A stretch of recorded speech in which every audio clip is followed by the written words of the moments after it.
Back when I was 15, I thought life was fair. I'd wake up at 5 a.m. not to meditate, but to beat traffic.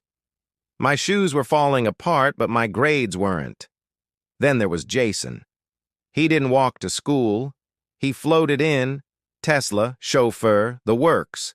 I'd share a desk with two others. Jason, he had his own tutor, and Espresso. I searched how to study better. Jason Googled how to invest at 15. I memorized definitions. He learned about dividends. I asked my teacher, "Why are we learning this?" She replied, "Because it's in the test." Meanwhile, Jason was asking, "How does this make money?" I was taught to obey. He was taught to lead. I followed rules. He questioned them. I was praised for being quiet. He was rewarded for speaking up. Jason's dad said, "We don't chase grades, we build assets." My mom said, "Get an A or no Wi-Fi tonight." Jason watched Shark Tank after school. I watched YouTube to understand math homework. Jason's room had stock charts. Mine had a multiplication table taped to the wall. Jason was learning how to pitch. I was rehearsing how to say present during roll call. Jason's summer was coding boot camp. Mine was helping my uncle fix motorcycles. Same age, different worlds. Jason's allowance came with investment conditions. Mine came with a warning, don't waste it. Jason's school had a startup club. My school barely had working fans. Jason's parents asked, "What do you want to create?" Mine asked, "Why only a C on this test?" Jason interned at his uncle's VC firm. I interned at the photocopy shop down the street. Jason planned to start a business at 18. I planned to survive university. Grades were mandatory. Growth was optional. Study hard, get a good job, they said.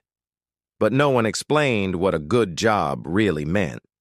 We memorized history, but no one taught us how to make it. I asked, "Can I start a business now?" The class laughed. The teacher blinked. That's when I knew something was off. This place trains you to follow, not to lead. We took tests, but never tested ideas. We got A's for silence, not for curiosity. The moment I stopped listening, I started living. One day after class, I didn't go home. I stayed behind.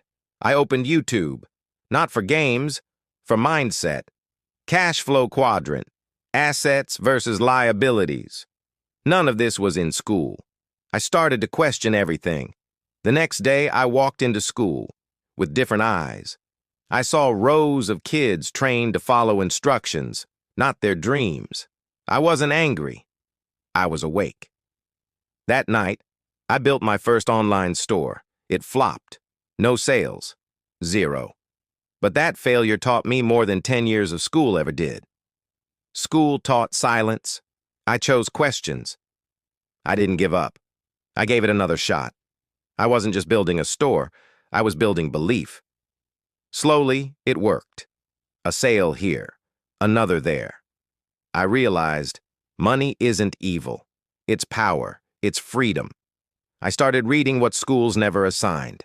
I stopped chasing grades. Instead, I started chasing value. While others memorized, I monetized. One day, my teacher asked, "How did you learn all this?" I smiled. Not from school. They wanted me to follow a plan. I built my own. My world was no longer ruled by bells. I had found rhythm in freedom. Everyone said, "Go to college," but no one said what it would cost, in time, money, or purpose.